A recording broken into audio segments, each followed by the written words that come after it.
Olá, bom dia. Hoje é 17/4/2025, 17 de abril de 2025. Então, o rei Davi queria fazer o templo, Deus não permitiu, mas permitiu Salomão, o filho dele, a fazer. Então, o rei Davi foi e ajudou a Salomão com materiais para fazer o templo, e ajudou com conselhos, encorajando, animando e mostrando e dizendo para ele que ele tinha que fazer o templo em Israel.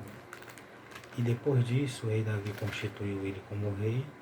E depois disso, o próprio rei Davi, ele ordenou os turnos e funções dos levitas para adorarem no templo. Não foi Salomão, não, foi o próprio rei Davi que fez isso, porque ele era um levita. O rei Davi, ele era um adorador, ele era um salmista, ele fazia hinos e cantava ao Senhor.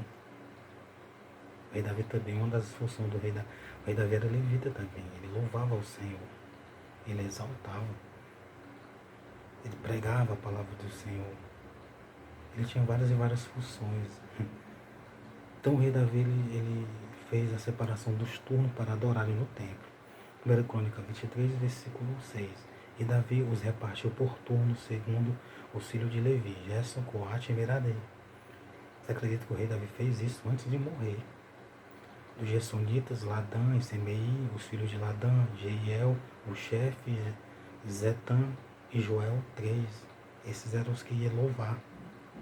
Os filhos de Ladã, Jeiel, o chefe, de Jetã e Joel, 3. Os filhos de Semei, Semelote,